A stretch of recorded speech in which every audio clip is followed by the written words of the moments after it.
right, everybody, welcome to episode 22. This is of Stone and Clay. I'm here with my guy, Spencer Schmidt. Spencer, is this your first podcast? It is. Are we on camera? Yeah, I'm just going to throw this on YouTube. Okay. So yeah, nothing that we, don't do anything that we can't post on YouTube. Okay. So, yeah. Okay, first things first, let's tell people how we know each other. Me and Spencer have been friends for about, 2.5 years. Yeah. Is that right now? Something like that. Might even be less. Yeah, it might be less. It's funny, I remember when we first started hanging out, we became homies really quick, and people would be like, oh, how long have you been friends? We're like, I don't know, like a month. And people were often disturbed. Do you remember the exact first time we met? Yes. Yes. Okay, walk me through it. So me and my roommates had gotten into spike ball. Yeah. And all my listeners know that spike ball they do. is Okay. a thing. Yeah. So any semi-athlete, which I would consider myself in that category, thinks they're the best spike ball player in the world. Right, when they first started playing. Yeah. Oh, yeah. That they could beat anyone. Mm-hmm. And so my friends and I got way competitive and would, serve from 3 feet and yell and scream at each other and get super pissed at each other, and we didn't know the rules. And then, anyways, so had a buddy that came over and he's like, hey, my friend's pro. That friend turned out to be our mutual friend Creech. Right. So he shows up and he was blowing our mind. Yeah. And he wasn't even that good of, like in my mind, I didn't think that he was like a D1 athlete or anything like that. And he was just killing it, Yeah. And it's worth mentioning that we have a friend named Creech. Yeah, it's true. Yeah. Yeah. Hey, he's a good athlete, but like as far as like my ego, I was like, well, he didn't play like football. Right. Yeah. Anyways, so he's like, yeah, a group of us get together and they're like pros. That's the word they're using. Yeah. And so we showed up and once again in that same vein, and I don't want to be misinterpreted. I'm really not that good of an athlete. But when you like observe the lay of the land, you know, like a pickup basketball situation or maybe like a flag football, you're like, oh, that guy looks like a stud or that. Right. And that it seemed like maybe the competition wouldn't be that tough. Right. But we were just smoked by everyone. They were just dominating us, and it was very humbling. And yeah, you were there, and I remember thinking you were very intimidating. And because I have long hair. Yeah, it's true. But the second time I showed up, we decided to get lunch at 180 Tacos, and just had a really great conversation. And it's kind of awkward, but like.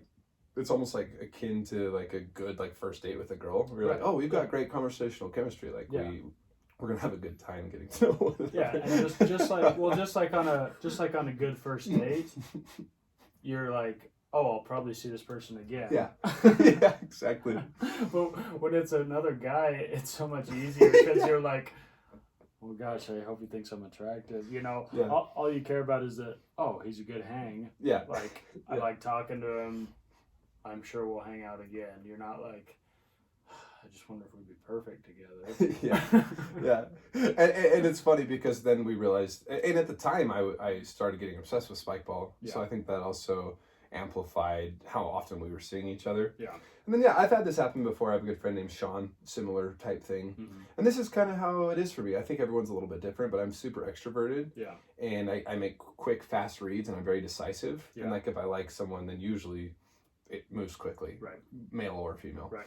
And I'm trying to work on getting better at moving a little slower with girls. Yeah, but I don't know, because sometimes I think that can be best practice. It's up for debate, but I'm starting to believe that. But yeah. I mean, guys, we just at the end of the day, if you move too fast with a guy, he's not going to break your heart. Yeah, he'll just get some internship or get married. Right. He'll just go sell pest control and never talk to you again. Yeah. But whatever. Yeah, the money goes to his head. So the other thing, just for people listening, that's kind of interesting is me and Spencer, I'm skipping a lot of details and a lot of steps, but we got so obsessed with spike ball, we started traveling and playing in these national tournaments, and then we realized there was an opportunity to not turn pro, but to qualify for the professional division, which is only 16 teams. And it's not like if you're in that division, all of a sudden they send you a sports car and let you go to Disneyland for free. They just send you a normal car. They send you an old Camry, and they send you to Six Flags. but it's which just, I prefer as far as the amusement parks go. Same. Rides are better. There's just no Mickey. Yeah. You get knifed by some people for saying that, but I know some people. Are you a little disturbed at how obsessed some people are with Disneyland? Yeah, I'm careful to put this on the air though, because for those who are that way, it'll be like a deal breaker. So like if like say like a girl I'm interested in right now, or could be interested in the future, is hearing this, this could be the end of us. Let's just have the caveat that if a girl is listening and they're maybe interested in one of us, that we're kidding. Yeah, we love Disneyland. Yeah, we love Disneyland. But we'd never go. Right, with that being said, too expensive. With that being said, it's ridiculous how much people like it that are like grown adults. Sure. Because I understand. Listen, I love roller coasters. Yeah. I really do. Yeah. But Disneyland doesn't have them. They sure don't. They have, and I guess I'm just not obsessed with Disney movies, and so the whole like theme park, I don't really care about the theme. I just want the park. Yeah. You know. Same with like I guess I prefer an amusement park. I just want to be amused, and the theme I could kind of do without. Sure. Right. I guess, and I don't have a huge problem with girls being obsessed with Disneyland. I get it. Sure. Or there's a lot of guys who are obsessed with it too. Right, but I'm just saying I don't care if he is really offended by it. It's less of a threat. It's less of a problem. Yeah, it's okay. Yeah, we'll get over it. But we're talking a bona fide deal breaker. Right. Which That's is true. terrifying Right. that exists, that people can be that passionate about the park. Right. Well, there's many things that I feel passionately about that I will not bring up in the first 3 to 8 dates. Right. Because why limit Scary yourself? territory. Why get broken up with even quicker than you usually are? Okay, I have something weird I want to do. I can't remember how I got on this subject, but I was on a weird Wikipedia rabbit hole, and I was reading about some rapper. And if you're ever reading about a rapper on Wikipedia, which I suggest everyone should at some point or another, it's easy to be like, oh, they used to be in this rap group, and they rap with these guys, and they have beef with these rappers. So it's just this whole weird rap world. And so I came across some weird rap names, and I was like, there are some really, really terrible rap names out there. And so I Googled some bad ones, and I thought it'd be fun to have a guest on and have your first reaction to hearing some of these rap names. And just, I'd like us to explore maybe what these people were thinking at the time, or how they thought this was a good name to promote in the music industry. You're in the music industry. Sure. Yeah, Spencer, what would you classify yourself as? Just like an indie artist? Yeah, that's probably the most commercial classification. And you don't have, I know you've made a lot of songs, but you don't have a ton of stuff on Spotify. No, I only have like 12 songs. I would say that like moving forward, like I am moving more like indie Christian, which is a really obscure genre, right? But I love it. Yeah. And I think if regardless of your beliefs, it's just nice to have positive music. Right. Like I've shown you some of the artists that I listen to, and if you don't really pay too close attention to the words, you just think it's a good song. Well, there's a bunch because I love indie music. Sure. And there's a bunch that you've showed me that I didn't even realize were Christian, like you said, until I kind of broke down the lyrics. And even some, they're talking about like God and faith, but the lyrics are a little bit more ambiguous. Sure. And so it doesn't feel like you're like in a church listening to hymns. Sure, but like our mutual friend, your Pickleball partner, I think he's agnostic or atheist, I don't know. But he listened to one of my songs, and he said I thought about hearing the song of a bird and like how like novel that is. He said, I think, uplifting people through your music, you might have something there. Right. And so he just kind of like commented on how that lyric had stuck in his head and how it was just a positive thing. And so much music and media is full of negativity. Yeah. More than anything, I just want to fill the world with positive. Yeah, just put something good out there. Yeah, it doesn't matter what my beliefs are. Obviously, they are Christian if I'm going to be going that way. But I just want to fill if I'm going to be pursuing a passion in art, then I want it to be hopefully making the world a better place, even if it's only a small portion of the world, which most likely it will be. Well, what I think what people don't realize is a lot of times it feels like you're making a tiny, tiny, tiny difference, but if you affect one person positively, you have no idea how far that reaches. Right. You have no idea how much that affects their life and how much that positivity kind of ripples into other people's lives. Right. So, I don't know. It's pretty cool. Okay, let's get into this weird thing. Okay, first name is Waka Flocka Flame. What do you think? Well, it sounds like an expletive, which... Yeah. Waka Flocka Flame. Yeah. If you say it with a little attitude. Yeah. So if you grow up in this area, it's nice because you can add it to your list of fake swears. Oh, that's right. Yeah. Okay, so any listeners out there that aren't from Utah, we're a high concentration of Mormons. We, generally speaking, don't love to swear, even though sometimes we do, and sometimes some of us really enjoy it. Yeah. It's culturally not something we do a ton. Sure. But there's a lot of fake swearing. Yeah. A lot of people saying, oh, frick, fudge, frack. Really? Anything resembling a swear word is good. Yeah. It's in the clear. It's in the clear, and you'll certainly go to heaven. Yeah. That's kind of a no-brainer. Yeah. What's your I know you're a big fan. What's your favorite fake swear? Vastage. Vastage. Okay. Hands down. Because another great one is gosh damage. Mm-hmm. Yeah. Yeah. I have a friend that says thuck. Yeah, that one's THUCK. That was a junior high favorite, and that will raise some eyebrows in the LDS community. It's true, and that's kind of the pro of it, raising an eyebrow. Yeah. But yeah, so for anyone out there, I know. So Utah is my number one listener. Right after that, we have California and Nevada. And then we have Michigan, and then the UK and Germany are my top out of the country listeners. So if you're not familiar with Utah culture, we love the fake swears. So it'd be nice for you to, if you like to fake swear, if you want to throw in the Waka Flocka Flame. Or maybe just Flocka. Yeah. Oh, the Flocka. Yeah. What Flocka are you talking about? It's nice. Okay. Yeah, and you know that most rappers prefer fake swearing to real swearing anyways. Any good rapper. Yeah. Any rapper. Well, no, occasionally, you'll get, John Bellion or I was listening to Hobo Joe. Yeah. And they both say F. Yeah. And I was like... But then they'll actually say the F word. Later. Right. So. It's fun. Yeah. Okay. Variety. The next one is Pee Wee Longway.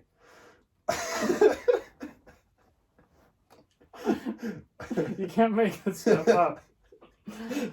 What do you think? I mean, anytime I hear Pee Wee, I think of Pee Wee Herman. Yeah, instantly. Pee Wee Longway. What do you think? Well, see, my mind kind of went all over the place during that, second probably is how long it took to say that. Yeah. And because Pee Wee, I thought of Pee Wee Herman, but then Long Way, all of a sudden, I just thought my man has a really good stream. Yeah. Like my little brother, he's got a wild if stream. you listen to him, Mm-hmm. P. Yeah. It's really loud. It kind of Yeah. He's got like a shower head that has bad water pressure. Yeah. That's not his. Okay, that's not. So it makes me think that this rapper maybe he's got some great water pressure. Okay. I could see that. I could see him kind of really getting after it in a stall. Yeah. And then his homie is like, man, you're Pee Wee Longway. Yeah. Or if he's camping, he has no worries. He can stand in the tent, because it's kind of scary and dark and cold out there. He can stand in the tent and not worry about getting anything in the tent. Wow. Yeah, so probably an outdoorsy guy. Yeah, for sure. Okay. I don't think there's a debate. Okay. This next one, this guy's actually probably more famous, more people have heard of him. Okay. But it's just a ridiculous name. Okay. Boozy Badass. With what? With the Z? Yeah, with two Z's. Okay. So it's Boozy Badass, but it's not ass because it's two Z's. Sure. So it's Boozy Badass. And he's big? Yeah. Okay. But I think most people just call him Boozy. Yeah. That's kind of like that. It kind of sounds like bougie. Yeah. I like the Boozy. I just am not sure why he was I'm not doing the S's. Yeah. It makes me think of it's short for Aztecs. Maybe he's Native American. I know he's not Native American, but maybe he doesn't know that. Well, maybe he's like a bad. Well, wait, maybe that's not even how you spell Aztec. Huh? It would be 1Z. Oh, okay. Yeah. Well, maybe he's just bad at spelling. that could be it for sure. Yeah. Okay, good enough. Okay, the next one. I would love to know more about this guy, by the way. His rap name is JPEG Mafia. Yeah. I mean, do you think he just like, I don't know, like makes a mean JPEG? Yeah, I'm sure he does. He could even have gone to like DevCon and be like a really good like programmer. Maybe he's in the tech space. Yeah, he's probably a little bougie too. Yeah. Okay. At least tech savvy at the very least. Yeah. What about? And the other thing is, I wanted to say is, I'm a little upset that so many rappers couldn't come up with anything else besides putting Young or Lil before their names. Yeah. I'm a little disappointed. Yeah. I mean, it's hard to be original, so why try? Exactly. It's kind of my life motto. Okay, good. So this guy's rap name is Lil Windex. It just makes me think of that horrible situation when you actually decide to clean something and you're like, oh, this also includes a trip to Walmart, which means no cleaning, essentially. See, I think this guy just is known throughout the community for using just a tiny bit of Windex when he's cleaning. Yeah. Where other people probably use more and go through it quicker. He's just like, not me, a low Windex. See, and I have a friend that's passionate about using teeny bits of toothpaste. So maybe he's just trying to push that principle upon everyone. Who's that friend? His name's Alec Hales. So he would always get really bothered at me and my friend named Connor, who, tends to use things in excess. Right. Is he just like a tiny sliver? Yeah, and he says it works. Like, you only need a little bit of shampoo. You only need a little bit. There's some people that are passionate about this. Maybe this guy is trying to really teach us something. Okay. So everyone who's out there listening, just consider how much Windex you're using. Yeah. And that 409, whatever brand you're using, doesn't have to be Windex. Okay, next one. This one, it's just a little scary, a little creepy. I'm not sure what he's going for. It's Uncle Murda. And the murder is spelled Murda. Uncle Murda. Yeah. Yeah. I mean, I have some thoughts. I mean, maybe he just really doesn't like uncles. But it just sounds like he's the uncle. Oh, he's the uncle. I don't know. Maybe. Oh, okay. Because it sounds like, I'm Uncle Murda. It feels like there should be a comma in his name or something. Well, yeah, we got to make sure that these rappers are putting proper punctuation in their name titles. Yeah. I would love, by the way, to have a comma in my name. It'd be great. What's your name? Taylor Church. or you'd pronounce it Taylor. You could have an ellipsis in your name. I would love that. Yeah. Well, that's why I'm going to have kids someday. Yeah. Okay, this next one, I don't even want to say on air. Okay. But I have to. Yeah. For the sake of the game. Yeah. And I didn't come up with this name, so it's not like I'm being foul-mouthed. Sure. And this is a female rapper. Okay. Her name... Okay, and it should be made known, it's one word. Okay. It's Jungle Pussy. Oh, one word. One word. Okay.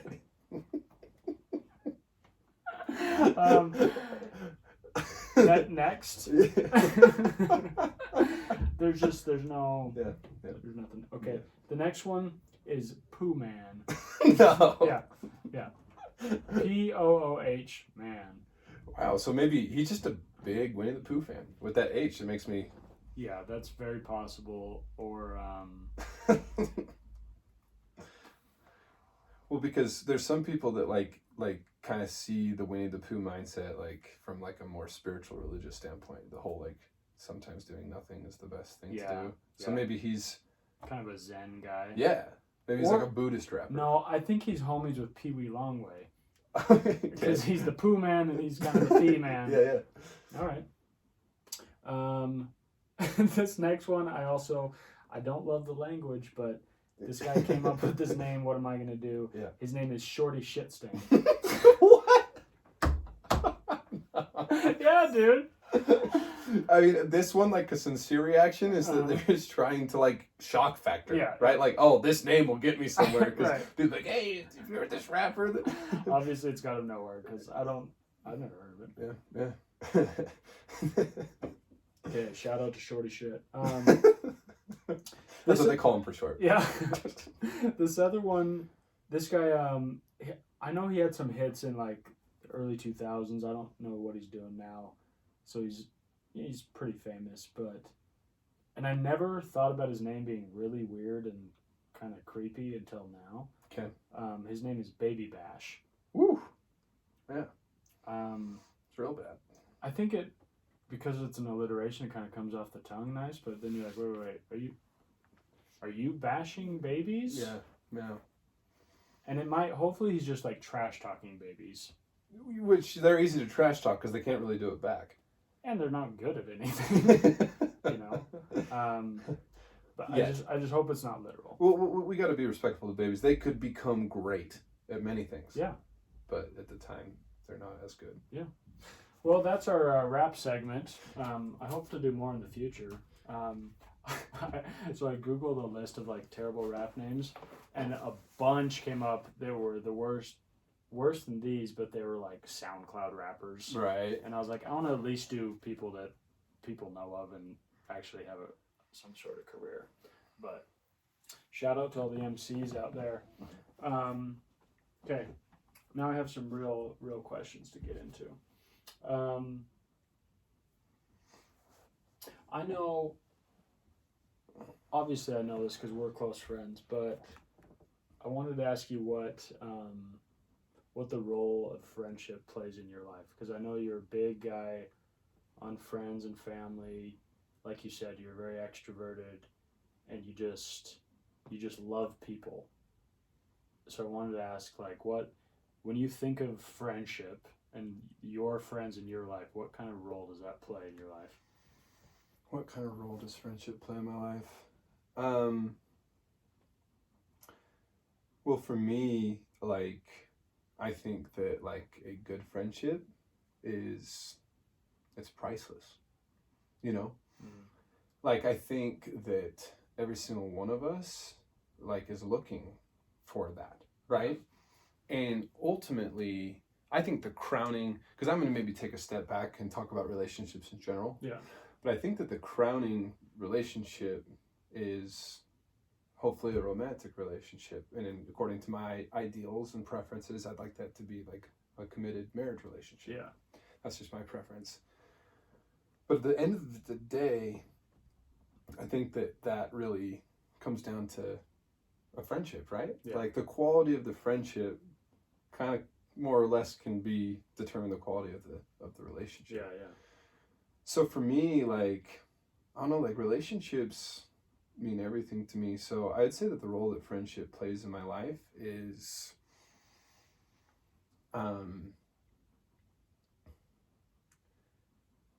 if you take it away, I don't know if life would be as worth living. It's like, what are you left with? Exactly. Yeah. Exactly. Right? Like, yeah, what are you left with? So, yeah, that's a hard question. I mean, I can dive deeper into it if you want me to, but that's kind of like I think my gut reaction. Yeah, I think that's a really good answer. I think, because I think I'm similar, you know, and you kind of throw family in there as well, right? Sure. Because they're your friends. Sure. But it's like, and some people are more, they're more like introverted, they're more reclusive even, and they don't need that, right? Yeah. And everybody, like you said, everybody's searching for it, right? Everybody needs it in a certain capacity, but I think some people like really need it. Yeah.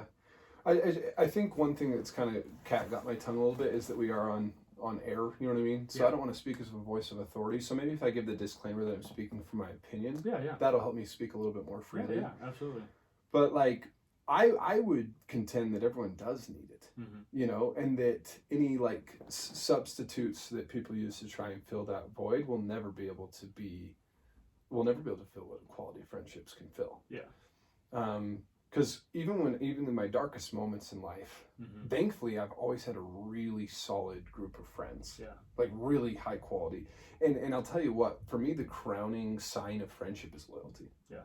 and that's manifested in a lot of different ways, but like, yeah, I mean, you could talk about loyalty for a while, but just down to spend time with, to talk with, to, you know what I mean? Right. And not out of obligation, even though sometimes friends will do things out of obligation for each other, but out of born of a pure and sincere desire, simply because of how much they value time spent with you and just value you as a human being. And well, they care about your well-being. Yeah. And so it's not like, okay, say my buddy Spencer's going through something, I'm not like, oh gosh, I gotta go talk to him, he's going through something. Yeah. It's more like, no, dude, I need to rally my guy. Yeah. And because it becomes like symbiotic, you know? Yeah. I'm helping you, it makes me feel better, it makes me feel more fulfilled as a human. And so, yeah, I think that's a really good point. I think a lot of people that maybe don't have good friends in their life or don't have good relationships, they try to fill that void with something else. Sure. And it's only going to lead to darkness, I think. Sure. And I don't know why. This is something about this life that baffles me, but it's so hard to find people you click with. Yeah. It's so weird. Maybe it's because we're all so different. So maybe there's a beauty in that. Yeah. Maybe instead of seeing it as a negative thing, it can be seen as a beautiful thing. Yeah. So when you do find a man or a woman that you actually click with, yeah, I don't know, it's pretty dang special. Yeah. And rare. It's super rare. And so I think that in that sense, friendship is sacred simply because of how rare that is. Yeah. So what do you say to, because I know, me and you are similar guys in a lot of ways and how we interact with people. And I think for me, I'm just going to speak for myself, but I think you're similar. I feel like for me, it's fairly easy to make friends. It's maybe difficult to find extremely close friends. Yeah. Right. And I've been lucky. I feel like there's some luck involved or, a hand of God involved. Sure. But for whatever reason, I've been blessed really my whole life, and I've lived in a lot of different places. I've just had amazing close friends. And I guess my question is, what advice would you give someone who just struggles to find people they connect with, struggles to, like, maybe they're not super introverted, but they just have trouble holding on to friends and having people that want to keep spending time with them? Because I know a lot of people struggle with that. I don't super struggle with it. I maybe struggle more on finding a girl that I connect with or whatever. But with guys, it's been easy, maybe because I've played sports. It's easy to connect through sports. It's easy when you have commonalities. But I don't know, what advice would you give people out there? I mean, I think it's the same advice that I'd give for just about anything. Like what I see over and over again in myself included, right? Yeah. Is people trying stuff and then not realize that they've given up. Yeah. It happens all the time. Like a lack of self-awareness or self-honesty. And because no one wants to admit they've given up. Yeah. But like so often, anytime that something isn't working, often people have given up.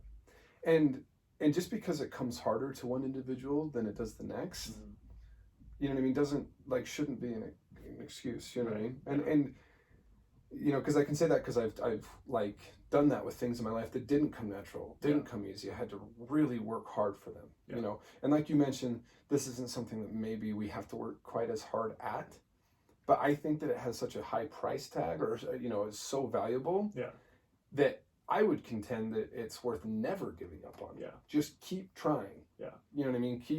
Keep attempting to be social. Yeah. I think you made a great point. Pursue your hobbies. Find your interests. Pursue your hobbies. Yeah. Join communities, right? If you love CrossFit, go make some CrossFit friends. If you love video games, go, you know what I mean? Make some awesome gamer friends. Whatever.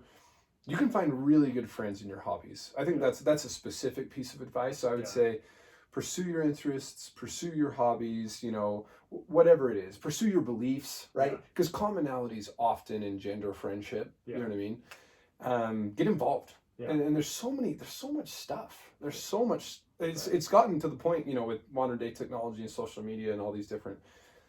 There's just great opportunities to meet a ton of people. Right. And if you don't know what you're into, just send it with something. Get into Ragnar or get into because you know what I mean. Especially those more passionate communities I think. Yeah, I mean, you look at our spike ball community. Perfect example. Which is, it's insane. Yeah. And I never would have realized what I had entered a couple of years ago, but I'm absolutely in love with the community. And wouldn't you say you've made a lot of great friends? A lot of amazing friends, and it's unlikely friends, maybe even very unlikely, like friends that I probably would have never been friends with had I not been in this community. Sure. Because we maybe have little else in Sure. common. Sure. But we have so much in common in one area that the other stuff kind of goes by the wayside, and you realize I actually just like this person because I like them. Right. Right. Yeah. And it's serendipitous that we both play this weird sport. Yeah. But yeah, I had this. What you said reminded me. I had this friend of mine, and I won't say his name, but he reached out to me a couple days ago, and he's had a really tough couple of years and has felt kind of ostracized by the Mormon community, and has felt like nobody likes him anymore, like he's kind of a pariah for a number of reasons, and he's older, he's not married, and he just feels like, he told me, he's like, I've just been like going to bars, and I don't drink, but I just like I just want to meet people, and I don't know how else to do it. Yeah. And he's like, but I don't want to do that because I know I'm going to get in trouble there, and that's not the place for me or whatever. Sure. And I told him, I said, well, I think a lot of what's in your head is just that, it's just in your head. Yeah. You've spun a narrative that people don't want to be around you, or that people are talking trash or whatever. And some of that might be true, and there's always going to be people out there that make it more difficult. But I was like, dude, you gotta swallow your pride and just get back in there. Yeah. As if, just like anything else in life, like you've fallen down and you failed, you just got to get back up. And maybe it sounds like cliche and silly with like going to make friends, like you got to just keep after it, but it's true. Like I told him, if there's a party some people there, somebody invited you, and you have all this anxiety and all these things about going, just go. Yeah. Worst case scenario, it sucks, but maybe you talk to some people, and then maybe it's that much easier to go to the next party. Yeah. Yeah, and I don't know, I think about like something that I've been focusing on is, it's super cliche, but very undervalued, I think, in our modern world, is positive self-talk. Mm-hmm. And I feel like I've made some massive strides in it. Yeah. The other night we'd invited some girls over to the house, and there was a girl that I was trying to, get to know, right? And she was acting uninterested. Yeah, that's weird. And and my usual reaction is to kind of go into a bad spot. Mm-hmm. And be like, dang, this sucks. Yeah. But we'll just take everything deeply personal. yeah, but I kind of spun the narrative. I was like, no, like, she could be totally interested. Yeah. I just got to kind of maybe stick it out a little bit longer. And it was crazy. By the end of the night, we really hit it off. We ended up like talking till like 2 a.m. Yeah. And I was like, man, if I would have thrown in the towel. And then the other night when you and I were hanging out, I did the exact opposite. Right. I convinced myself that all was lost. Yeah. And ended up having a bad night. Right. I'm not saying that that's always going to be the case, but there's, self-fulfilling prophecy is true. I mean, I don't totally prescribe to the secret. Right. But I think there's some really good stuff in it. Like there's a lot of self-fulfilling narratives. Yeah. And you see that a lot. You see that in sports. You see it in business. Yeah. You see it in relationships. I think there's definitely a lot of psychological truth to those principles. Yeah. Yeah. And I think you can kind of, almost trick yourself into being confident. Yeah. Just, for sure. Just by going for it and attempting, because, when something good happens, it reinforces that Right. Well, I just started this new sales type role, and my first demo or whatever is on Monday, and I literally have no clue what the product is. Yeah. And I'm going to teach someone about it. Yeah. Yeah. You know what I mean? Right. Like, that's just life. Welcome to life. Yeah. Like, it's going to suck. And I'm going to have to, there's the whole fake it till you make it. And the one I love is act as if, right? I'm going to have to go and act as if I know it. But like, that's the only way to get from A to B. Yeah. I have to go through this moment. Like, I'll never be ready enough to like do it. Like, this is the best way to learn, right? So I think, you know, and we've repeated some of these same themes, but like the best way to make friends is just to, even if you suck at it, just to act. How would I act as if I was good at making friends? Right. What would I do? And then just do it. And you get through learning curves. You do. They suck, but then they're over. And getting through a learning curve gives us so much such a strong sense of accomplishment and satisfaction, and it's a beautiful thing. And then like you were saying, it's a snowball effect. All of a sudden I'm like, okay, what's the next thing that I have to act as if through? You know? Well, the more you accomplish, the more you realize that, oh, I can kind of accomplish anything I want. You know? It's funny with this podcast, I wanted to start this podcast for like 2 years. Right. And I was just like, I just had dozens of excuses in my head because I was like, well, I just don't know enough about like how to market it well. I don't know enough about like sound engineering and the tech side of it. And I'm just gonna, like, I want it to be perfect when it comes out, and I don't like have a big enough like fan base yet. And so who's gonna listen to it? And what guests am I gonna get? But then I just finally just sent it. And it really took about like 48 hours of just figuring some crap out that I didn't understand, and it was kind of hellish. Yeah, it's horrible. But then it was a learning curve, and I just got past it. Yeah, and it's so crazy because we have this like short term, or we just forget. Yeah, we forget how hard it was, the learning curve. Yeah, it's just so easy to forget. When you're in it, it's horrible, and then you see someone that hasn't gone through, you name the learning curve, and you're like, what's your problem? Like, it's not that bad. It's weird how we forget how hard it is, because the reason why I'm proposing this, because I think it's so important to remember, so that when we're trying our next thing, we can remember this is tough. But I don't know, I would like to think that it's a falling scale. That you get better at pushing through new hard things as you do it over and over again. You're like, all right, here's the next thing. Time to just push through it. I mean, you look at some like mega successful people, and they'll do these kind of career shifts and do like, you know, like an example, Michael Jordan says, no, I'm going to go play professional baseball. Sure. A ridiculous learning curve, but he's like, well, I've already become the best in the world at something. Like, everything else is easy now. No, You know? And or possible. Yeah. It's a really cool mindset. It's like, we talk about this a lot in Spikeball. There's this like very specific serve called a cut serve that it's a lot kind of like a curveball or a specific pitch in baseball. It's like, called a kick serve in tennis. Yeah. It just, there's spin on it, but it's really, really hard at first to learn. But then after you learn it, you're kind of like, well, I don't know how I don't know why people think this is so hard.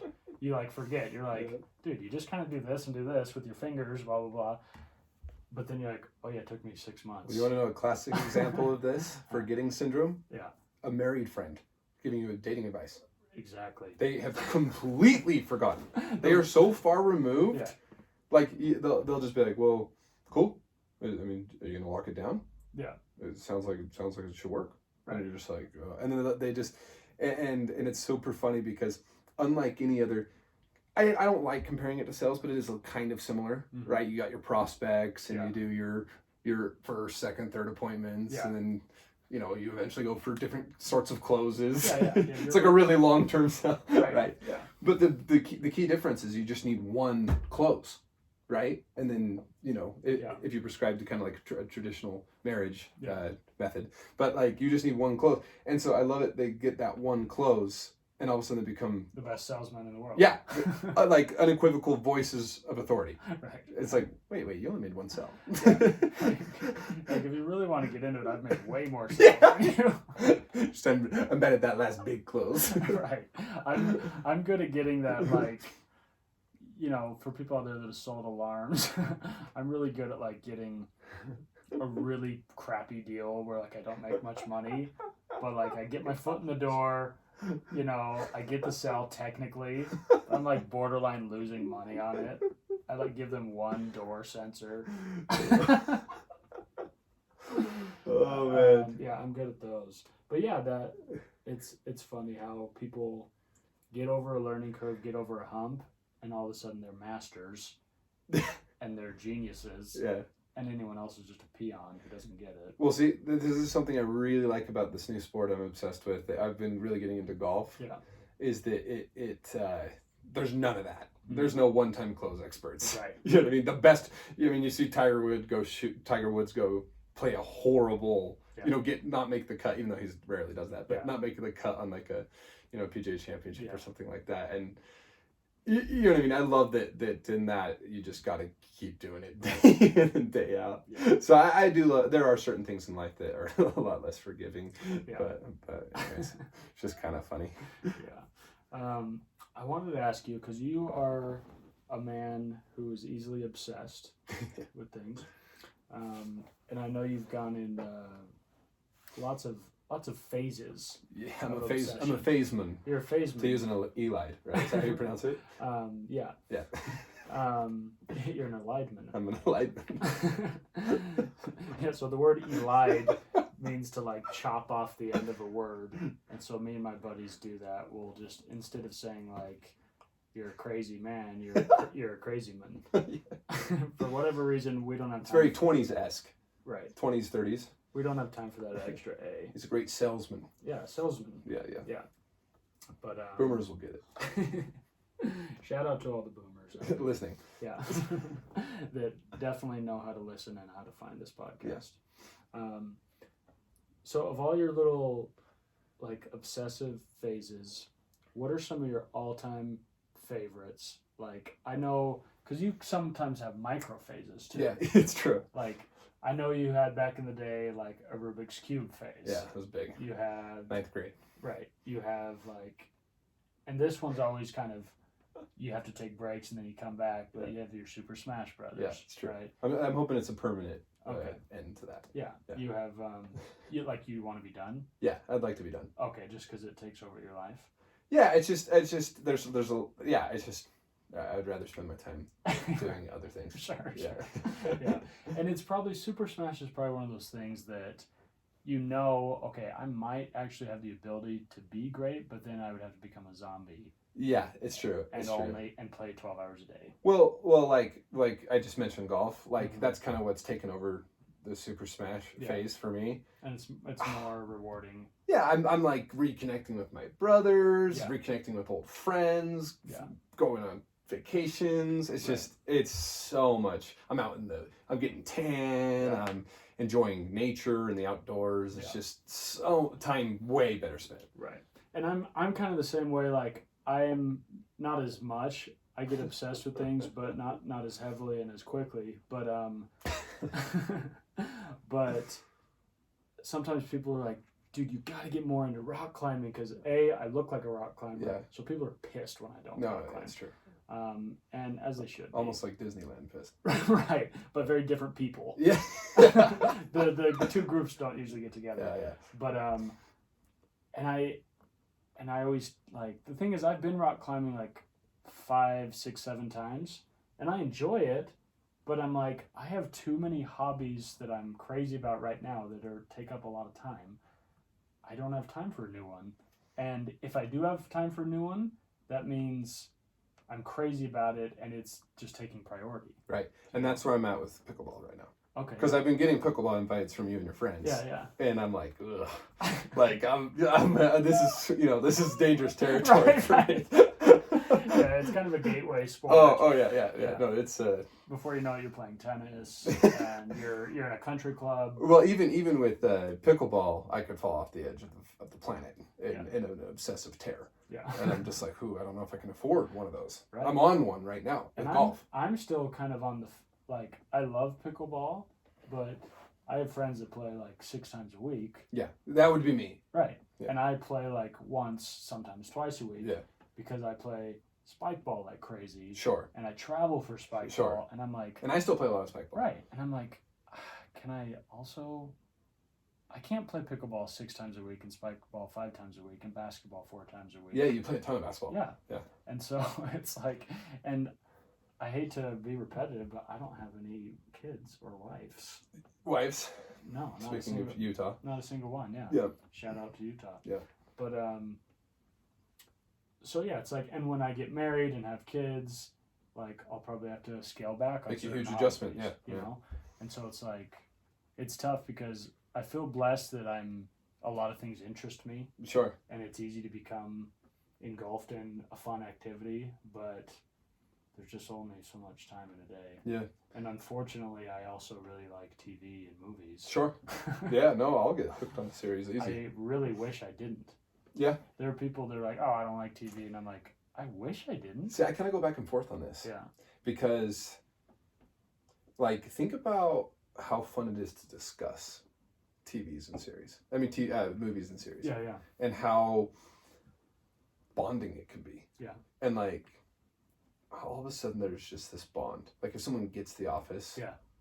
I don't know. So I go back and forth. Right. I really do. It's because it's a way to really indicate if you share, like, a sense of humor or similar, like, emotional thread. Well, and good art, Mm-hmm. I think, really enriches my soul. Yeah. I'm serious. You know what I mean? Yeah, absolutely. Like, you know, I'm a big This Is Us fan. I know there's a lot of different opinions on that. Yeah.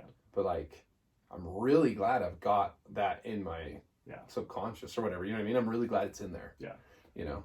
And I could do a whole podcast episode on, like, the idea of pros and cons of TV. Right. But it's like, I go back and forth because, you know, being a writer and being a creative person, I think I get certain things from watching movie and television with great scripts and great dialogue that other people, it's not like they don't get it, but they just maybe don't care as much, don't pay as much attention. Sure. Same thing with you and music. Sure. You know, you listen to songs and get stuff out of them that I don't. Sure. Even though I love music. Sure. But there's always times in my life where I'm using TV as kind of a crutch. No, yeah.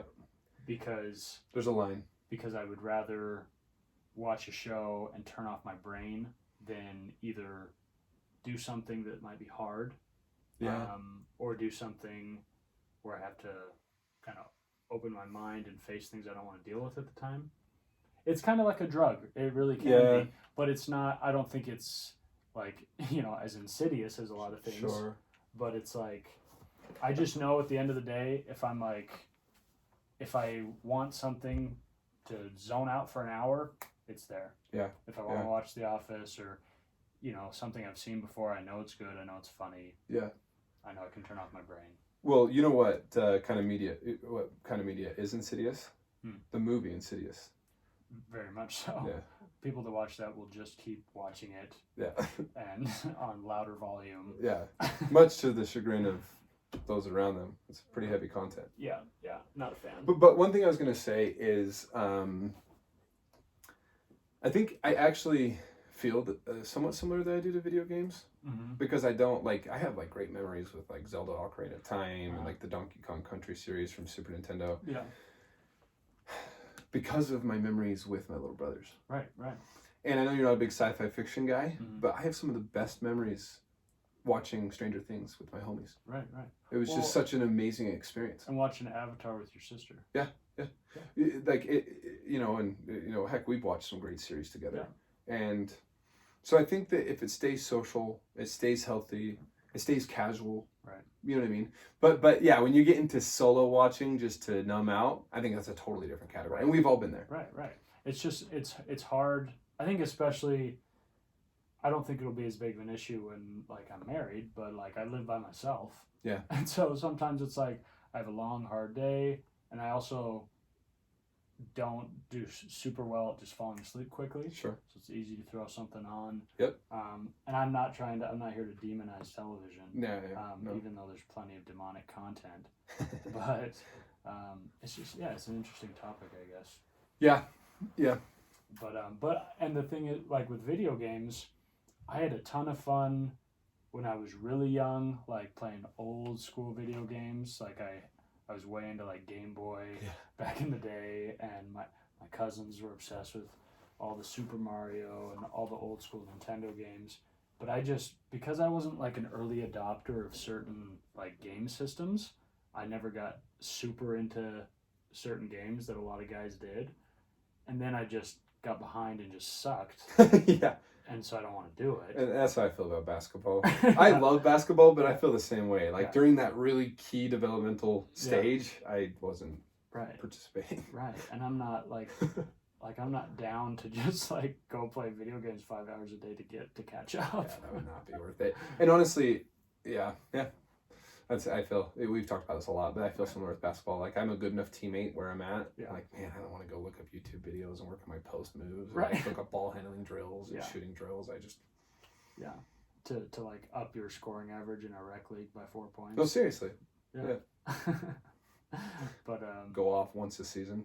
Get a gentleman's 15. Yeah, get a 15 spot. Maybe hit 3 threes. Maybe text a girl about it. Yeah, like, I scored 15 points in the city league tonight. 3 fouls.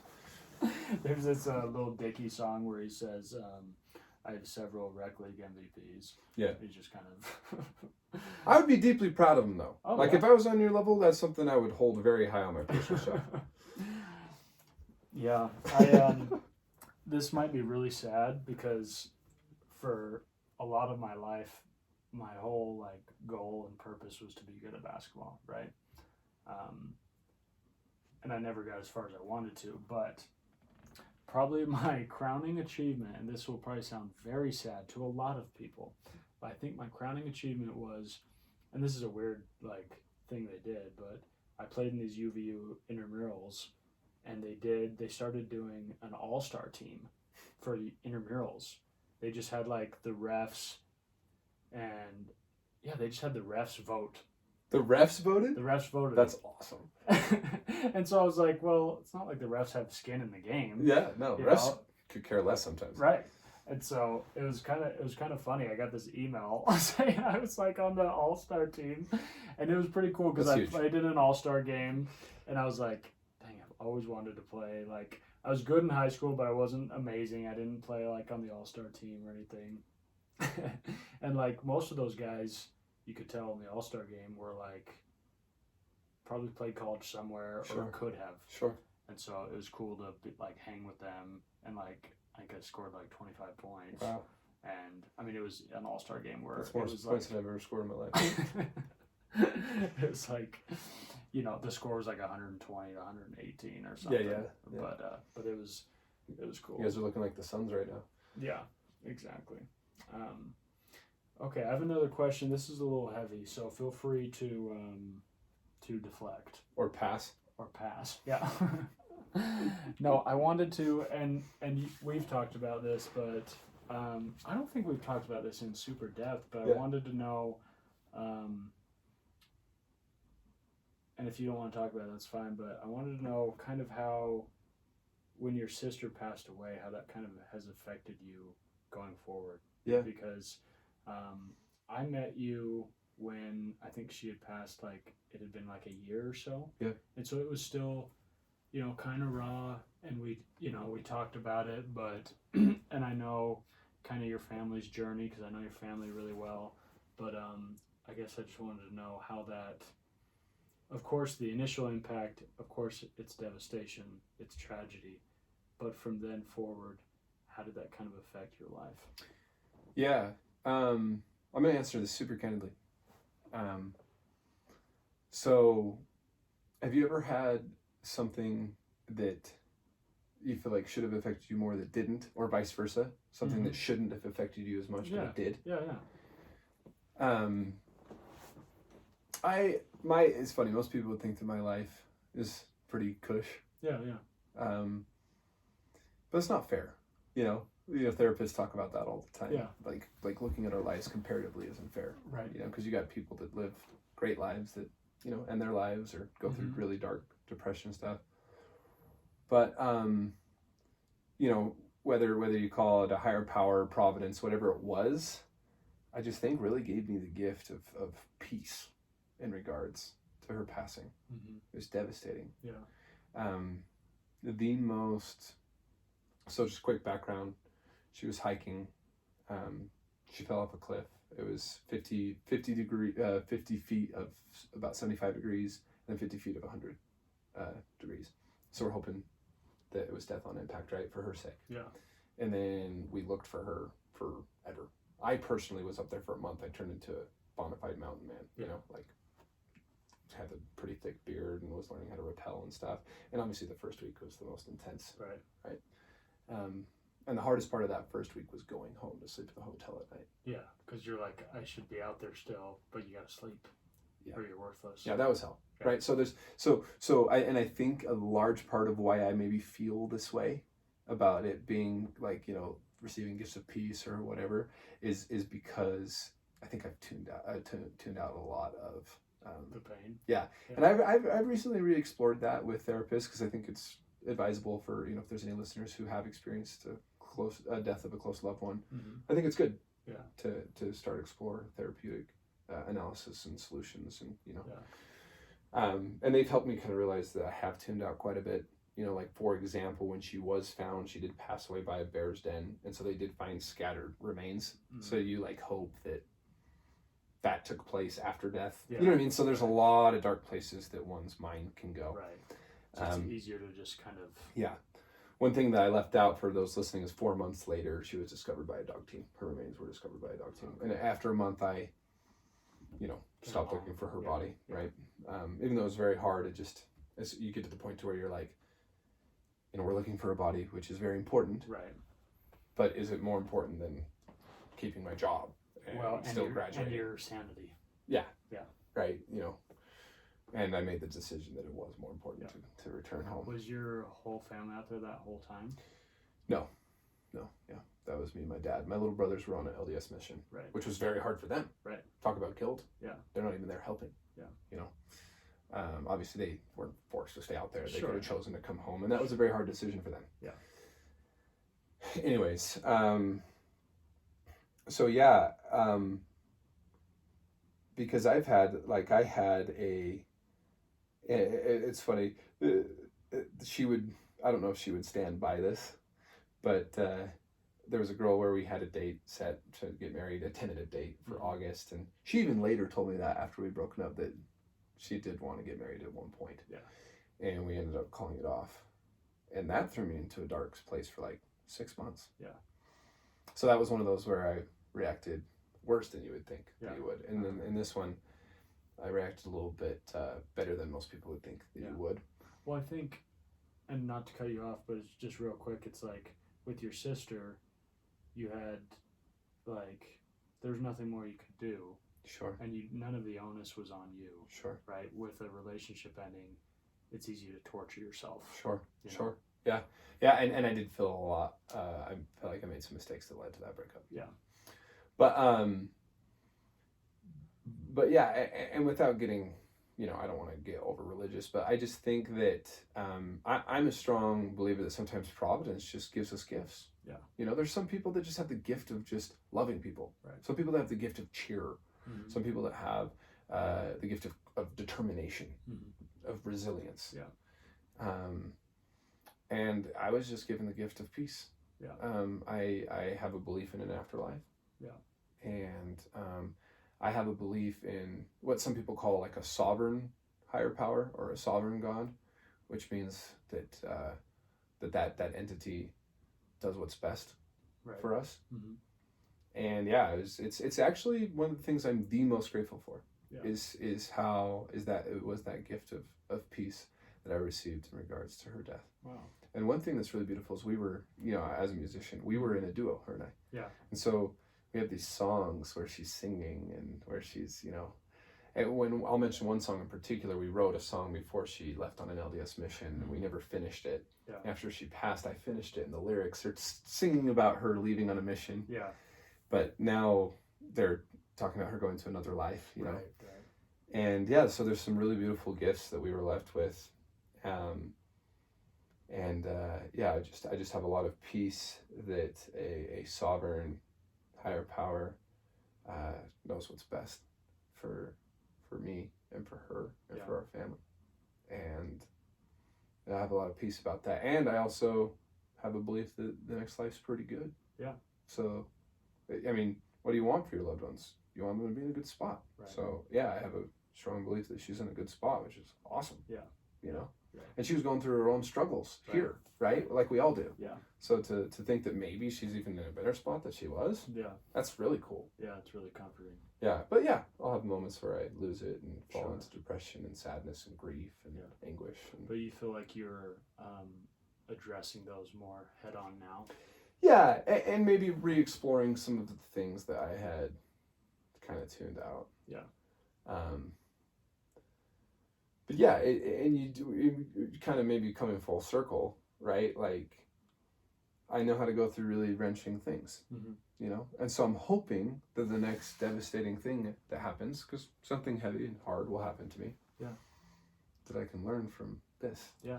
And it almost like, this may sound odd, and I hope I'm not offending anyone, but like, I take a lot of pride in having the optimistic and faithful outlook that I do, despite, you know what I mean? I love having had heavy experiences. Yeah. Because being raised with a quasi-famous father and in the privilege, if you will, that we were raised in, everyone just assumes that you've been through nothing. Right. Life's just and easy all the time. And I won't go into all the things that I have been through, but it's just like, hey, yeah, I've been through some heavy stuff. Yeah. And I love kind of being like a witness with my disposition, with my outlook, with my perspective, being like, oh wow, like for someone that's experienced something like that, like he seems to have a lot of hope and a lot of faith. And so, yeah, I honestly, you know, the whole lemons can be turned into lemonade. It's either that or life sucks. Yeah. Right? Right. Because you're gonna experience something like this. Yeah. If you haven't yet, just hang on. Right. It's coming. Right. And there's, you know, there's levels there's levels of tragedy, right? But yeah, you live long enough, terrible things are gonna happen. Yeah. And it's easy. I hate when people say, well, you know, it's nothing compared to what people are going through over here or this and that. But it's like, well, that has nothing to do with your personal journey and your struggle and your pain. Sure. You know, everybody feels pain, and it doesn't, you know, it's important to acknowledge other people's pain, but it shouldn't mitigate your own experience. Sure. But I my mind went somewhere when you said that I really enjoyed. If we are going to use that, right? You know, the classic, like, starving people in Africa, which is a very heavy topic. Yeah. But how many times do you hear about people talking about how happy certain people in those areas are? Right. You hear it all the time. Yeah. So that's another great example that hard things aren't necessarily an indicator of one's happiness. Yeah. And maybe they, you know, if we're talking about this progression of going through and learning, maybe they've gone through so much and kind of learned some of these lessons that we've discussed so much. They've reached a place where they're just happy. It doesn't matter what life throws at them, which is a beautiful concept, right? Because sometimes in this first world scenario that sometimes a lot of us in the U.S. go through, we let everything and anything get us down. Yeah. You know, that is silly. And so I think there's a lot to learn from those who have been through things worse than us that still have amazing dispositions. Yeah. I listened to this podcast the other day on Joe Rogan. He interviewed this guy named David Cho, and he was like, he's an artist. He does a lot of multimedia things, and this was actually kind of funny. He was commissioned by Facebook to do this big mural or whatever back in the day, and he said, well, I don't want any money, just give me a little bit of stock or whatever. And this is before they went public. Genius. Yeah. And he made like $200 million. Yeah. What a so anyway, like he's a fairly famous artist, but now he's filthy rich. Yeah. But he talked about how, despite all that, he was deeply, deeply, deeply depressed. And despite the money. Yeah, and was just battling a lot of demons. And he had always traveled a lot, and so he decided to go to, what country was it? He went to the Congo in Africa and decided to live with a tribe for like 3 months. And he's like, for the first week, all it is withdrawals. You have withdrawals from your phone, your friends, your food, everything. It sucks. He's like, but then you get past that and you realize these people are basically happy all the time. And really all they do is hunt, eat, celebrate, love each other, go to bed, repeat. Yeah. Right? And their life is so simple that, and you know, their land is ravaged by civil war and disease and any number of other horrible things. He's like, but when someone dies, you know, they're wailing and screaming, but they're happy. They're happy people. And he's like, what the craziest thing that happened to me there, and I would suggest anyone to listen to this whole episode. It was insane. Because he would like go hunt baboons with them. Holy cow. Like he just went full bore with them.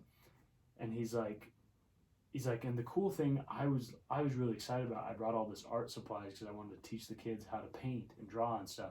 And he's like, and the kids loved it, and I fell in love with these kids. He's like, and I like gave the chief like this painting, and they like loved it and started tearing up. And then we like got to the top of this cliff after we were hunting, and he had the painting with him, and he just threw it off the cliff. He just threw it off the cliff. And the guy's like, he's like, what are you doing? I made that for you. And he's like, well, you know, in whatever language or whatever. Sure, whatever like, accent. Yeah, he's like, we're nomadic. Like, we don't keep things. It was beautiful that you made it for me, but now it's just a memory or whatever. And it was a wild thing to think about that to me, the whole, what I got out of that was how important it is to live in the moment. Yeah. Right? And to be mindful of what you're currently experiencing and not think about, oh, like, I want this painting to be in my house and I want people to see it. And I want you just focusing on the future, not look at this beautiful painting. Yeah. Right? And I think so much in our life, we're just so focused on how is this going to affect me tomorrow? And like, how am I going to be happy next week and in a year? How am I going to, sometimes even when I'm going through really great periods, I'm like, oh, is this sustainable? Like, it sounds sad, but it's like, I just know my life's always kind of like this. Yep. And so sometimes I'm like, how am I going to be happy for the rest of my life? Yeah. Like, hopefully I have a long life. But I think so much of it is focusing on just right now, today. Yeah. And that's something I've been working on my whole life. And I feel like recently I've had a couple breakthroughs. You know, and these are cliches, and we, you know, I've discussed how cliches sometimes become that because of they're powerful, right? But like focusing on what I have versus what I don't have, right? And I found that a great tool for that is gratitude. And so I've been challenged by some people to practice daily gratitude. Mm-hmm. And most people have tried that and stopped. Yeah. It just feels trite, contrived. It feels silly. Yeah. And so I asked the person that was challenging me, I was like, you know what I mean? It's like powerful for like the first couple of days, and then it just kind of feels like a chant. Yeah. And he was like, and he kind of talked about some of the same concepts that we talked about. He's like, if you can push through that moment, mm-hmm. all of a sudden it starts to become a part of you. Yeah. And you become a grateful person. And then that, he says, that can change everything. Yeah. And because it helps you stay in the moment, mm-hmm. and focus on what you have and appreciate life as it is now. Yeah. And that just blew my mind, because how great would it be if someone said, hey, Spencer Schmidt, he's a grateful guy. What a powerful designation. Right. If it was so obvious that people could sense it about you. That would be beautiful. Instead of saying like, you know, oh, that's a really tall guy. Yeah. You know. Yeah, and that's the beautiful thing about gratitude is regardless of belief or background, it is a very like respected thing. Yeah. And we all know people that we think feel that way, and it's like there's like almost like a sacredness about them. Right. Yeah. And there's people that are very obviously ungrateful. Very obviously. And it's it has the opposite. Yeah, and effect. It's not lovely to be around. No, it's not. Yeah.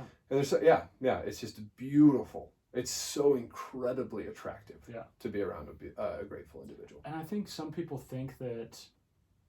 people have a weird connotation with the word gratitude. They feel like it has all these religious connotations. Sometimes, but it doesn't have to. No. You know, you can have zero belief in a supreme being, in God, whatever you want to call it, but still be grateful for the things you have. Sure. And I think it will impact you just the same way. And I know some atheists that I feel live that way. Yeah. That live in gratitude. Yeah. And love this, you know, the fact that they're here, right. And that they can enjoy an awesome world and that it's functioning. Right. And that, well, consider the opposite. Yeah. Yeah. Yeah. And I have a good atheist buddy that, because my big thing is, like, whenever I grasp not existing after this life, like, I don't know if our listeners have ever grasped that. Yeah. It's a really heavy thing to grasp. Right. But he has such a good attitude. He's just like, man, no big deal. Yeah. I'm just loving the journey. Right. I'm like, yeah, that's cool. Yeah. That's cool. What a powerful, what an inspiring atheist guy, honestly. Right. Yeah. Honestly. Yeah. I think I would have a lot of trouble having that viewpoint if I didn't believe in something after. It'd be hard. Yeah. But you got to respect someone that without that can have that viewpoint. It's really cool, right? Yeah. I mean, because you see, regardless of, if you lean agnostic or you lean religious, you see people doing it wrong in any place. So it's cool to see. It's cool to see people doing it right in whatever their belief system is. That's a good point. So I know so many people out there, and we won't get into your reasons why and blah blah blah. But you said you've started to see a therapist. Yeah. And I've seen therapists throughout my life. Yeah. I guess probably the better thing to say is I've been more converted to therapy. Okay. Because I think everyone goes maybe once or twice. Is like, it stops. So why? Because I'm a big believer in it. I haven't really done it, but I'd like to. It's expensive, right?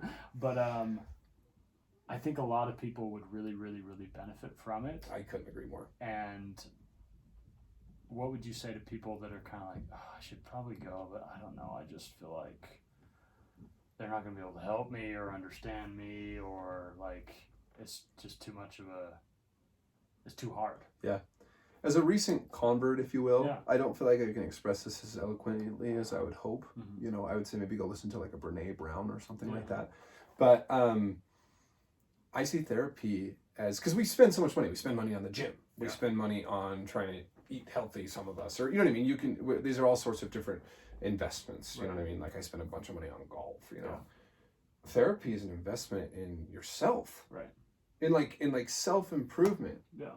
Like, and it's tough because it's so convenient and natural to be like, well, I'm doing pretty good. Yeah.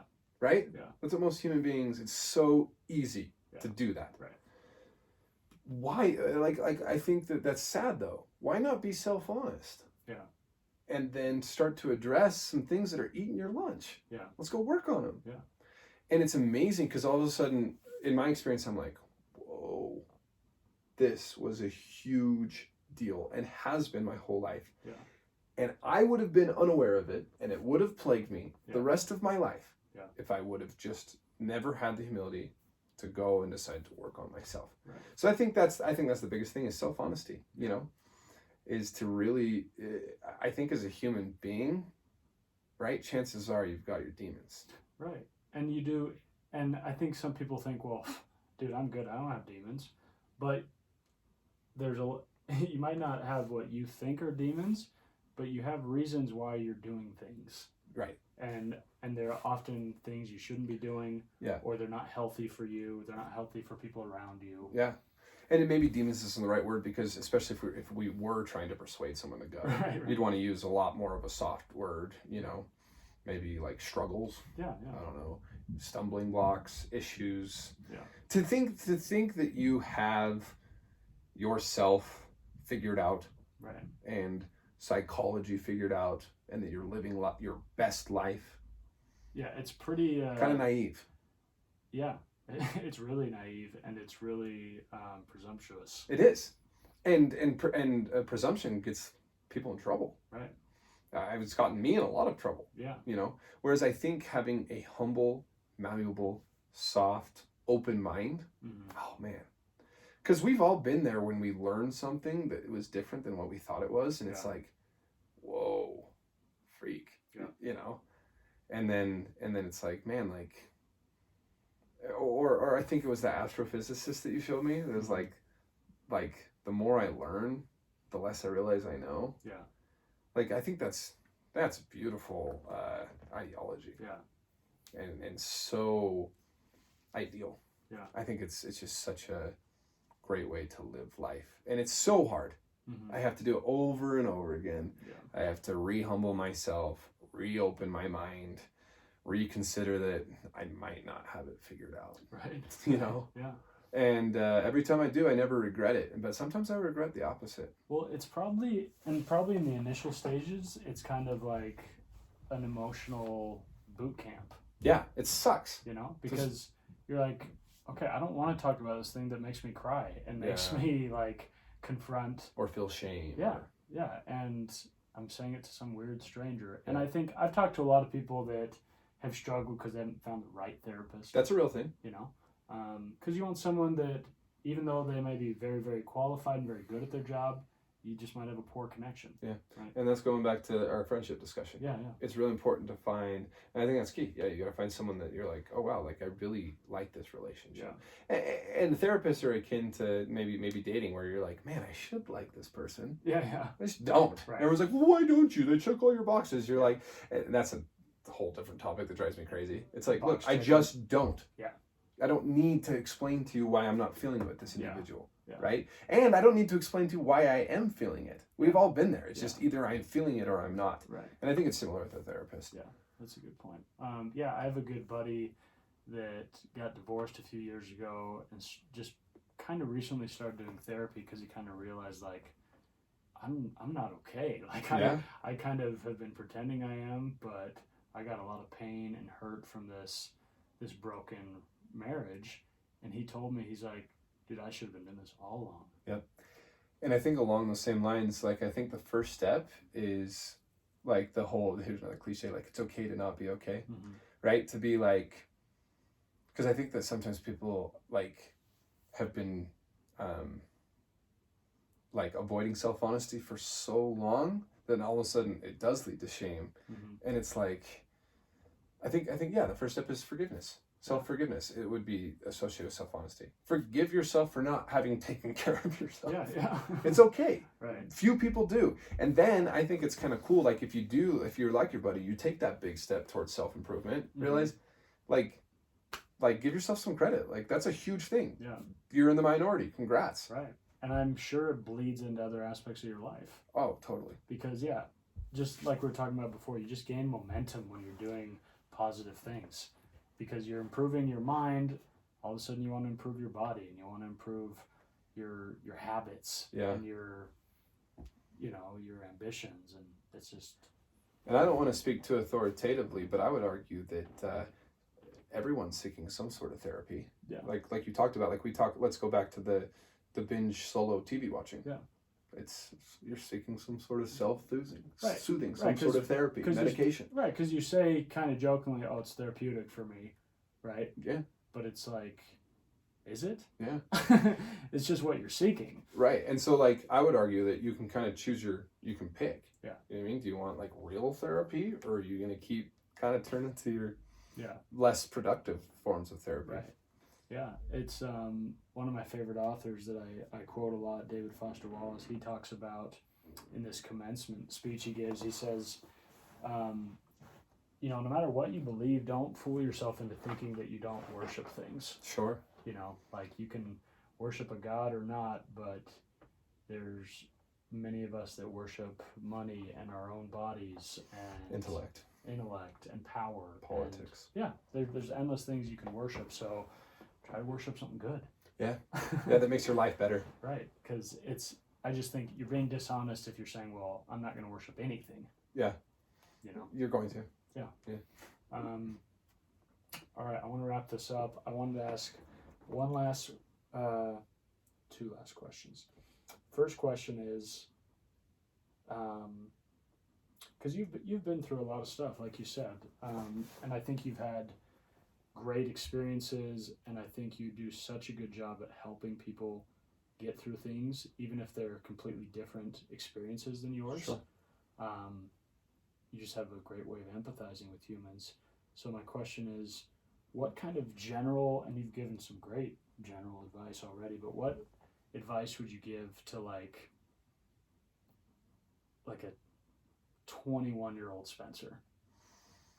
Oh, that's tough. And I mean, it's hard because it's like, everything you struggled through and you probably know ways to avoid it, right? But yeah, and the reason why I hate this question, not hate it, but the reason why I'm intimidated by it is because you want to get the perfect answer. Yeah. And then I'll give you an answer, and I'll be in my bed later tonight like, should have. Yeah, that probably would have been. Yeah, this would have been good. But so I'll just go with what first comes to my mind. Yeah. And forgive myself for not achieving perfection. But the first thing is I would tell him to know the difference between goals and agendas. I think goals are deeply healthy, and I think agendas can be super destructive. Okay. So and I think it's important to kind of, and we've explained kind of, that this is a very Christian or LDS area, right? Yeah. And so I had 21 Spencer just gotten off a 2-year LDS mission in Seattle. Yeah. And kind of the cultural expectation of this region can be, it's time to start a family. Yeah. Right. And that was a pretty strong agenda that I had. Right. It's like, this is like, I can do or die, start a family or life is worthless. Yeah. And it's heavy to admit. Yeah. But it was how I believed. Yeah. And if I could have just had it be a goal and then kind of just let things work out as they worked out and just been okay with whatever Providence had in store for me. Yeah. I would have saved a lot less sleepless nights, a lot more peace, a lot more enjoyment, a lot more satisfaction, a lot more patience and appreciation and gratitude. Because it's been a fun 7 years. Yeah. Since 21. Right. And I spent a lot of time not realizing that. Yeah. I spent a lot of time not enjoying it. Yeah. And it's funny because with these more recent, therapy conversions, if you will, I've realized that and I told my other buddies that I've struggled with similar things. I'm more satisfactorily single than I've ever been. Yeah. I'm like seriously, I'm pretty content right now. And I would have loved to have felt this the whole time. Right. Yeah, like needless pain and suffering. Yeah. Self-imposed needless pain and suffering due to an agenda. Yeah. And I think a lot of people, that maybe have felt similar pain or pressure will blame a culture or... Yeah, they look outwards. Yeah, yeah. But it's like, at the end of the day, you might be influenced by it, but you have that choice to say, well, I'm not going to let that affect me. Yeah. Yeah, and that's a really rampant mindset right now. That others are to blame for my problems. Right. And it's my personal belief that if I continue to do that, I'm going to continue, happiness and contentment will continue to avoid me because I have no power over others. Right. I can try as hard as I want to. Yeah. See a lot of people trying to force people to do things right now, which is fine. It's a worthy cause, but I can only change myself. Yeah. So, you know what I mean? And so, if I keep on trying to change others, contentment's gonna elude me the rest of my life. Yeah. That's really powerful advice because I think I can relate in a big way. I think I've spent a lot of time being unhappy needlessly. Self-inflicted. Yeah. And at the end of the day, I'm not going to apologize for emoting, you know, but I think I've got a better mindset now than I did in my early 20s just because of experience and realizing, what's the quantitative pro of feeling sorry for yourself. Yeah. Totally.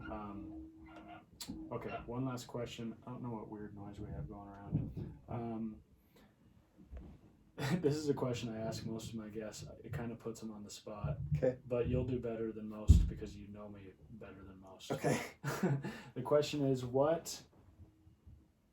we're just going to flip it real quick, like you're the podcaster. What is one thing you would ask me? Maybe something you don't know about me, something we haven't explored. It's tough. I know.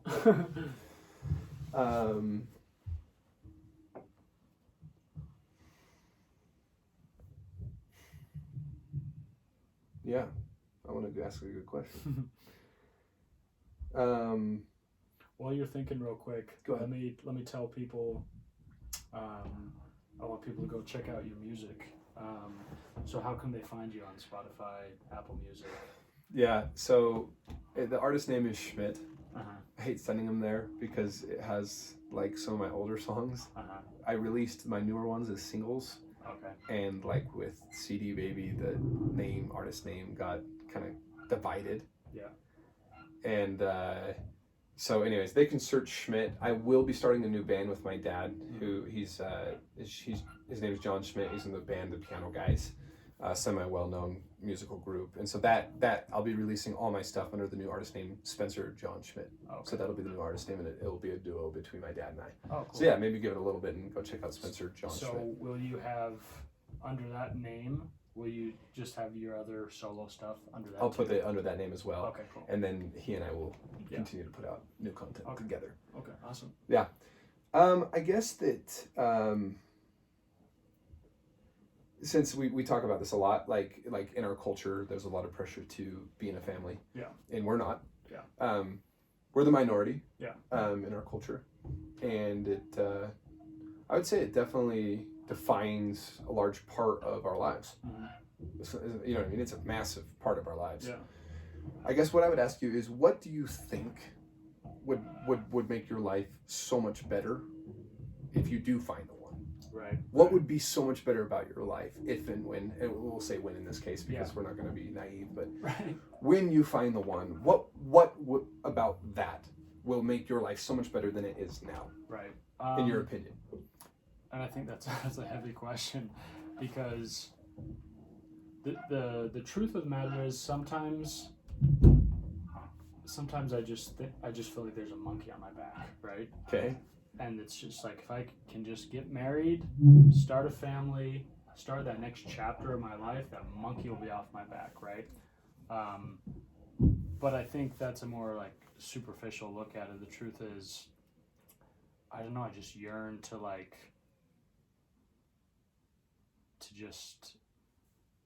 just be deeply in love with somebody and start forming a life together, where you can't really do that by yourself. Yeah. Even with really, okay, I'm loving the noises from upstairs right now.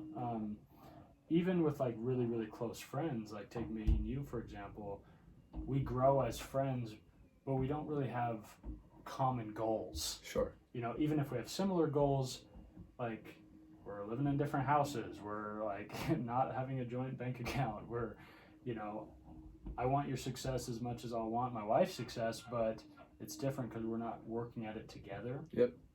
And I just think there's kind of an inherent emptiness that people feel until they can kind of have a life, share a life with somebody. Sure. And I think kids are an obvious extension of sharing and proliferating that life. And I think, I don't know, I love kids, and I love the idea of the family unit. Yeah. And so it's hard for me to, every day my life moves forward and I don't have that family unit, it's kind of hard. Even though I have my own, you know, my parents, my siblings, they, you know, my sisters have their spouses and siblings now. And I just kind of feel, every year that passes, I kind of feel a little bit more like left behind. And so part of it is, like, I know that my happiness, it can't be predicated on finding someone else, right? Sure. Yeah. But so much of my life and my energy and my emotions are spent on trying to find that love. Yeah. So it'll be really nice to not have that anymore. Never going to a party again. So if any girls are listening to this, I'm really casual, easy to date, not looking for anything serious. Semi-attractive, not rushing to get married. No, you're good at that. Yeah. If you date him, he takes it nice and slow. Oh gosh. Yeah, you're great at that. Don't ask anyone. But yeah, does that kind of answer? Yeah. And that's a question that could have its own episode. Right. Yeah. But I think the main point that's important to remember is that, and sometimes I forget this in my own emotional vortex, but my happiness can't be predicated on the next big thing, right? Yeah, because I talk to married guys all the time that are like, oh man, I just got it once. I'm like, bro, you've arrived. Right. But I mean, and you know, what if I get married and we struggle to have kids, and my whole happiness is predicated on having kids? Yeah, you're going to be in the same pattern. Right. And so the truth is, I find a lot of joy out of life, and a lot of fulfillment out of the things I do right now as a single human being. I would just be lying to myself if I didn't say I felt like there was a large chunk of my emotional life that is kind of missing. Yeah, and you hope that life is this. Right. Yeah. And one could argue that marriage would be that. Yeah. That's fair, right? Right. It doesn't refute the principle that if you have destination fever, you're always going to be want for something. Mm-hmm. But life does get better. Yeah. You do make more money eventually. Right. You do, your relationships, the quality of the relationships increases and grows, and life gets better. Right. Yeah. So I'm in summation, I'm very happy with life right now, but I'm very passionate about being extremely happy for the rest of my life. And taking those steps. Right. Yeah. And not, people talk about not settling for mediocrity, but I think usually they're kind of talking more about career and often kind of materialistic things. Yeah. And that's fine. Yeah. I don't think you should settle in any aspect of your life, but I think most important, I don't want to settle for mediocrity in my relationships and my emotional life. Yep. So. Amen. Yeah, that's how I feel about it. But Spen, thanks for coming on. Yep. I've wanted to have you on for a while. I knew we would be able to get really serious and get really weird. So this will be good, and we'll have to have another episode when one of us is married, or both of us are married, and we can come. So on in 7 years. In 1 to 7 years. Yeah. Nothing more than 7. Right. Because then, okay, what happens if you're not married in 7 years, Ben? I have a deal with Connor's little sister, Annie Winters. Oh, you're gonna. We will get married. Okay. Yeah. She's great. We'd have a happy life together. I know she doesn't think so, but she'll be married before then. Oh, she will. Yeah. So it's a very unrealistic deal. Yeah. But it's a deal nonetheless. Yeah. Well, I can't wait for 7 years from now. Yeah, I can't wait for that either. It'll be exciting. Actually, I can. I'm enjoying my youth. Right. Okay. Well, guys, if you enjoyed this episode, please share it with another human being. Sharing it with animals does not help unless they have their own social media, then it's helpful. Yeah, my dog has her own social media. Right. Kind of a bougie dog over there. But a pretty penny. Yeah, her name's Pretty Penny. But yeah, share this episode on your social, or just send someone a link if you feel like they can benefit from some things they heard. You can check it out if you want to watch it on my YouTube channel. Just search Taylor Church. I'll pop up. This is Of Stone and Clay, episode 22. Again, check out my buddy Spencer Schmidt. His music is amazing. Right now, just search Schmidt on Spotify, Apple Music. You'll eventually find him. And we look forward to your new stuff with your dad. I'm really excited about it. That's going to be awesome. Exciting. Yeah. Hopefully, I'm hoping it will increase viewership just because he has a semi-large following. Yeah, that would be awesome. And thanks for coming out, man. Yeah. Okay. See you later, guys. Well, what do you think? It's fun. Yeah, it's pretty sweet. Yeah, excited to re-listen. Got called 20 times by Johnny. Johnny boy.